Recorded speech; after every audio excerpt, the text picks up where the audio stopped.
It was meant to be a crowning moment for the globe-trotting Duchess of Sussex, a charitable sojourn to the African nation of Nigeria brimming with philanthropic optics and heartwarming overseas engagement. Instead, Meghan Markle's whirlwind tour has detonated into a maelstrom of humiliation and scathing rebuke after veteran royal biographer Angela Levin unveiled damning video evidence purporting to show the former actress choreographing her husband Prince Harry's every move in a troubling exhibition of dominance and control. The footage, stemming from the couple's downpour-drenched visit to a rural Nigerian village, depicts a highly disturbing pattern of the Duchess rigidly stage-managing Prince Harry like some glorified prop or wind-up doll, Levin declared during the explosive television broadcast detailing her alleged discoveries. There's an unmistakable air of stringent subjugation and overt puppeteering on display that, quite frankly, should give anyone witnessing it grave cause for concern. In the deeply unsettling clips, a tightly wound Markle is seen repeatedly leaning in to issue a litany of assertive directives at a seemingly meek and submissive Prince Harry as the couple greets lines of doting villagers amid the torrential downpours that beset their tour stop. From overly emphatic hand gestures and choreographed smile and wave instructions to moments of the Duchess appearing to verbally dress down her husband in reproachful tones after perceived missteps, the scenes Levin brought to light portrayed an undeniably disquieting imbalance of authority and dominance. Just watch her body language here. She's borderline barking orders while the poor man bows and genuflects to her every demand, Levin narrated in hushed tones over a sequence of particularly arresting moments. Then here, you can clearly see him recoil and hurriedly correct himself only to be met with more curt hand signals and what certainly seems to be rather stern lecturing. The royal author's indictment escalated as she mercilessly dismantled and deconstructed the on-camera encounters frame by frame, systematically stripping away any plausible facade of innocent nobility or harmless choreography. What steadily revealed itself instead was a methodical, controlling directorial exertion Levin insisted reflected the deeply troubling, true nature of Meghan and Harry's relationship dynamic.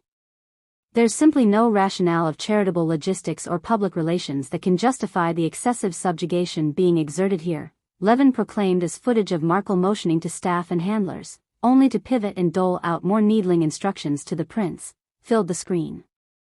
This reads as nothing short of outright marital coercion laid bare, the sabotaging of an individual's will and autonomy through a relentless campaign of denigration and dominance. While many Sussex loyalists and royal watchdogs were quick to dismiss Levin's searing assessment as yet another gratuitous tabloid pile-on, laced with selective editing and bad faith exaggerations, the biographer was unequivocal in defending her assertions. Citing her own lengthy interviews with Prince Harry himself while researching previous books, Levin insisted the glimpses offered by the Nigerian village video served as a profoundly revelatory inflection point, one that elevated the disturbing subtext of repression and hierarchical control she'd long suspected as underpinning the couple's dynamic into an inescapable reality. I always sensed there were unnerving dynamics at work beneath the photoshopped facade of the fairy tale Prince Harry sold the world about their union, Levin explained.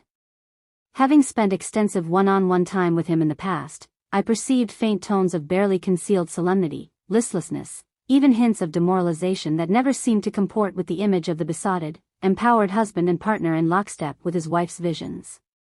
This footage, however, confirms many of the suspicions I harbored all along. There's no mistaking the overweening authority and white-knuckled control Meghan wields like a regency over the once rambunctious, fiercely spirited man I'd profiled in the past. Here, he simply has no agency, no identity, or voice of his own. He's bound to the whims of his wife through what appears to be deeply embedded subjugation.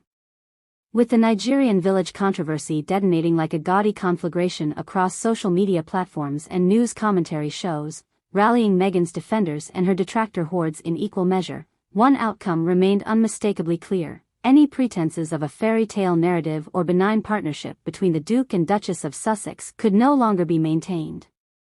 Instead, Levin's searing indictments had ripped asunder the veneers of palatability and relatability so carefully constructed by their reputation managers. In their wake, a darker, more troubling portrait stood starkly exposed to the world's unforgiving inspection, one of a spouse entrapped in the insidious grips of manipulation and subjugation, an autonomy undermined by methodical degradations until every vestige of self has become sublimated into the will of the domineering partner. Whether the sordid glimpses depicted in the Nigerian footage indeed reflected an accurate vantage into the Sussexes' dynamic or not, the damage from the furor had been irrevocably set into motion.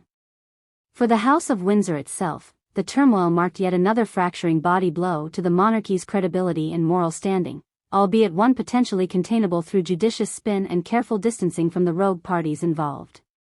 But for Meghan Markle, the revelations encapsulated a fall from grace even more catastrophic and uncompromising, an unraveling of her own meticulously sculpted identity as impassioned gender trailblazer and empowerment figure from which she may never recover.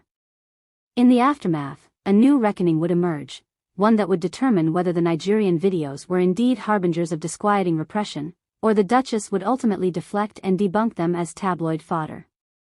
As the rumbling disturbances rippled outward in intensity, only one certainty remained. For Meghan Markle, the cloistered, fable-like ambits of royally wedded bliss and public reverence would never again be quite so easily attained.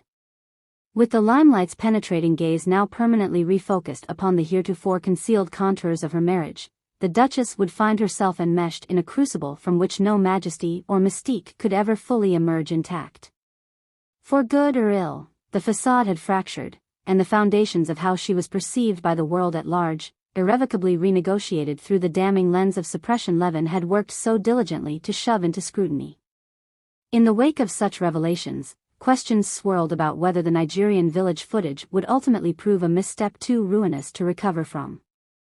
For after an earthquake of such seismic disturbance, the bedrock of goodwill and relatability underpinning her public persona sat unmistakably cracked well beyond any papering over by crisis managers and spin teams.